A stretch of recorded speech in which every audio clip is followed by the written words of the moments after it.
जनवरी में पूर्वी लद्दाख में एलएसी से लगभग 40 किलोमीटर दूर चीन द्वारा पैंगोंग त्सो पर एक पुल के निर्माण की छवि सामने आई। आप लोगों ने ही जारी किया, आप में से कुछ साथियों ने मीडिया में यह दिखाया था। अरुणाचल प्रदेश के लुंगटाजोर क्षेत्र में पीएलए ने 18 जनवरी को भारतीय क्षेत्र के अंदर 17 वर्षीय भारतीय मिराम तरोन का अपहरण कर लिया था। मैं सिर्फ आप लोगों को याद दिला रहा हूं, इस देश को याद दिला रहे हैं हम लोग कि क्या क्या हुआ। भाजपा सांसद श्री तापिर गाओ, उन्होंने ट्वीट किया कि चीन ने 2018 में भारत के अंदर 3-4 किलोमीटर सड़क बनाई। 26 जनवरी को पीएलए द्वारा युवा लड़के को भारतीय सेना को जब दबाव हुआ आप सबकी तरफ से तो सौंप दिया गया।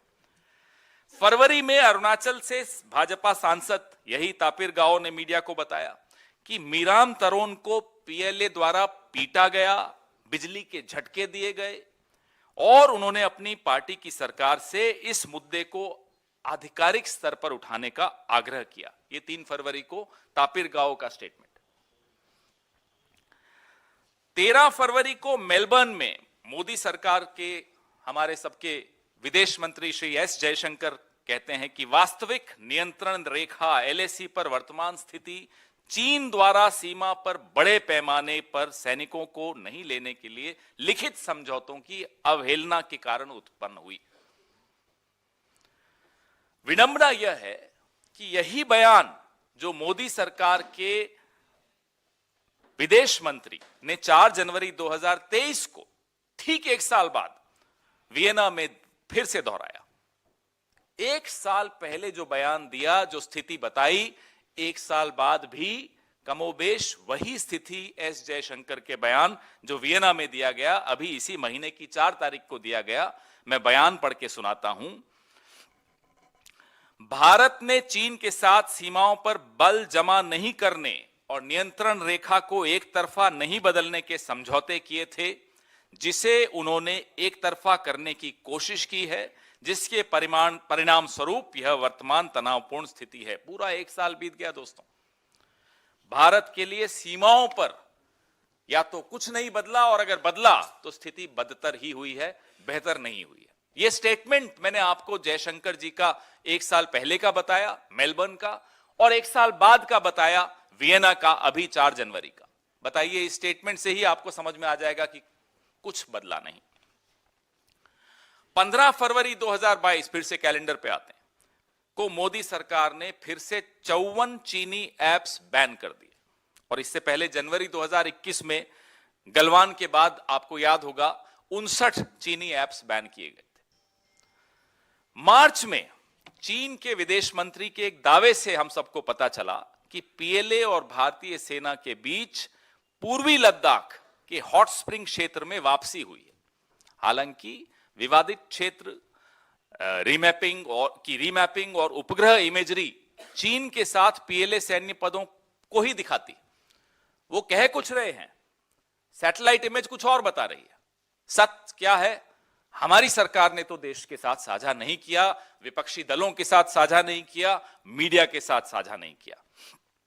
3 मार्च को इमेजरी को उन्होंने ये स्टेटमेंट दिया। 25 मार्च को चीनी विदेश मंत्री वांग यी भारत के दौरे पर आए, लेकिन मोदी सरकार पीछे हटने के भारत के तर्क को रेखांकित करने में विफल रही। We failed to underline, we failed to assert कि चीनी सेना को, पीएलए को वापस पीछे हटना है इस इलाके से। अप्रैल में बड़ा महत्वपूर्ण डेटा है, भारत चीन व्यापार डेटा क्या दिखाता है?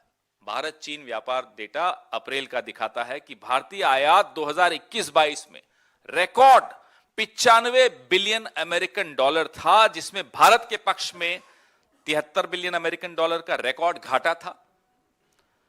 यहां तक कि चीन भारत को 2000 वर्ग किलोमीटर तक गश्त देने के अधिकार से वंचित करता रहा, लेकिन हमारा व्यापार देखिए कैसे स्पीड से बढ़ रहा है।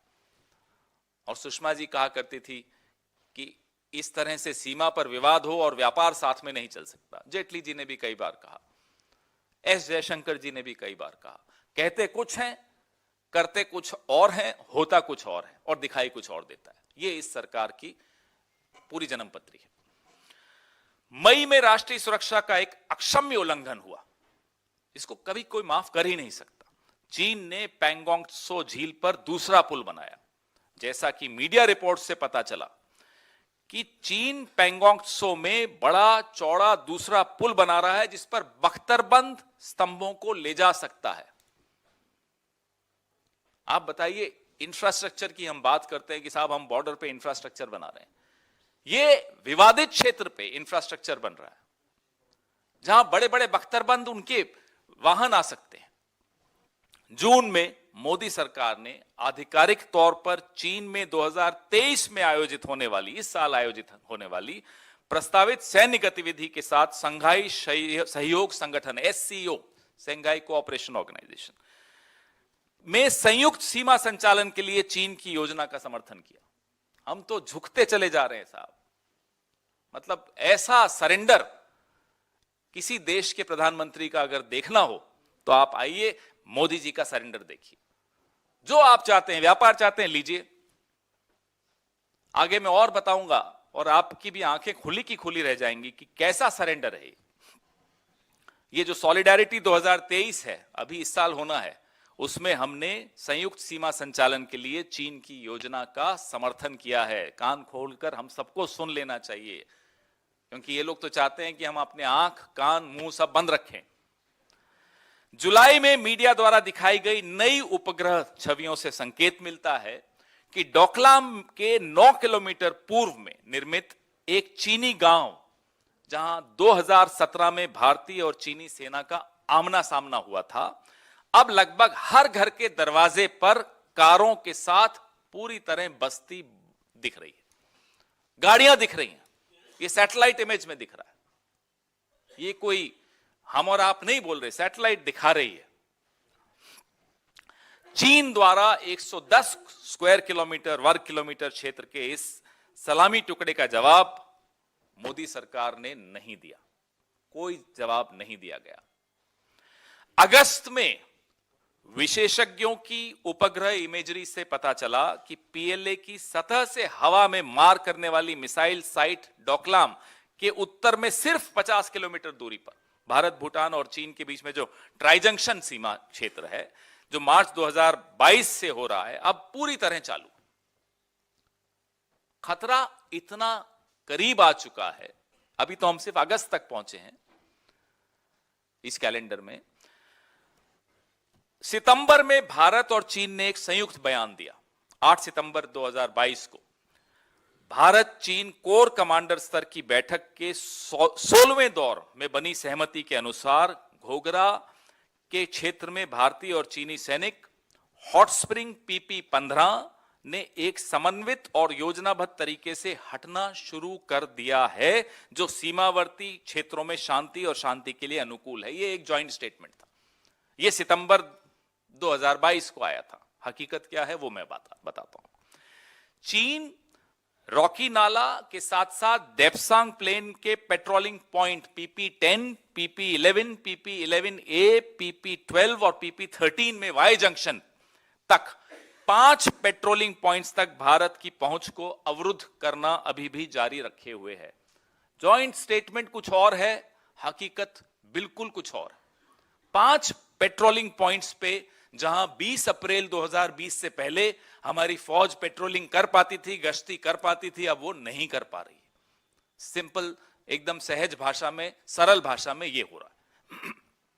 भारतीय गश्ती दल वर्तमान में डेमचौक नाला, चारडिंगला नाला भी जिसको कहते हैं, तक पहुंच से अब वंचित हो चुका है। पहले जा सकता था। ये थोड़ा सा लंबा है लेकिन आवश्यक इसलिए है क्योंकि राष्ट्र की सुरक्षा का। मीडिया रिपोर्ट्स से यह भी पता चलता है कि हॉट स्प्रिंग्स और घोघरा पोस्ट में पेट्रोलिंग पॉइंट 15 और पेट्रोलिंग पॉइंट 17A पर चीनी PLA भारतीय क्षेत्र के बहुत अंदर है। भारतीय क्षेत्र जिसको हम अपना मानते हैं, उसके अंदर आ चुका है। भारतीय गश्ती दल हमारे पेट्रोलिंग टीम को 1000 स्क्वायर किलोमीटर, ये हिंदू में आया था, अखबार में आया था, से लेकर 2000 स्क्वायर किलोमीटर तक वंचित कर दिया गया। यह स्थिति है और मीडिया की रिपोर्ट्स हैं, तथ्यों के साथ दिखाई गई हैं, कोई ऐसा नहीं कि कोई हवा में बात कर रहे हैं। अक्टूबर में चीन ने बड़ी बेशर्मी से अपने राष्ट्रपति शी की उपस्थिति में बीजिंग में अपनी कम्युनिस्ट पार्टी की कांग्रेस के great hall of the people में गलवान झड़प का एक वीडियो, नकली प्रचार का वीडियो ऐसा दिखाया गया जो बिल्कुल उसमें तथ्य नहीं थे, वो चलाया। हमने कोई विरोध उसमें नहीं किया। ये 16 अक्टूबर को चलाया गया था, कोई विरोध नहीं किया हमारे यहां से। डिप्लोमेसी में विरोध तो कम से कम आप दर्ज करिए, आपने वो भी नहीं किया। नवंबर में श्री कॉन्चोंग स्टैंजिन, वो उस वक्त जो तत्कालीन भारतीय जनता पार्टी शासित लद्दाख स्वायत्त पहाड़ी विकास परिषद के स्वतंत्र सदस्य, उनका क्या कहना था कि बफर जोन के निर्माण ने स्थानीय लोगों की अपनी पशुओं के लिए चारागाह भूमि तक पहुंच को अवरुद्ध कर दिया है। ये उनके वर्ड्स हैं, मेरे नहीं है। यह चौंकाने वाला है कि बफर जोन बनाने के नाम पर हम अपनी जमीन खो रहे हैं, चीन हमारे क्षेत्र में को खा रहा है। ये हम नहीं बोल रहे, भाजपा शासित लद्दाख स्वायत्त पहाड़ी विकास परिषद के स्वतंत्र सदस्य बोल रहे हैं। दिसंबर में गैर कानूनी घुसपैठ के प्रयास में चीनी दल 9 दिसंबर 2022 को, अभी की बात है, पिछले महीने की बात है, तवांग सेक्टर के यांगत्से क्षेत्र में हमारे सशस्त्र बलों के साथ 17,000 फीट की चोटी पर अवैध रूप से कब्जा करने की दृष्टि से भिड़ गया। जैसा कि बताया गया कि 300 से अधिक चीनी दल हमारे क्षेत्र पर कब्जा करने की नियत एक बड़ी निर्लज डिजाइन के साथ आए थे। हमारे मजबूत सशस्त्र बलों ने अपनी वीरता दिखाई और उनको सफलतापूर्वक खदेड़ दिया। दिसंबर 2022 में अरुणाचल प्रदेश के तवांग सेक्टर में भी चीन की घुसपैठ के बाद डोकलाम में जमफेरी रिज तक चीनी निर्माण भारत के रणनीतिक सिलीगुड़ी कॉरिडोर के लिए खतरा है। ये विशेषज्ञ बार बार बताते आए, लगातार आप लोग भी इसको रिपोर्ट करते आए। माइक्रोवेव टावर्स बनाए जा रहे हैं, तो खतरा कितना करीब और किस किस दिशा से आ रहा है, पिछले 1 साल का पूरा कैलेंडर आपके सामने है।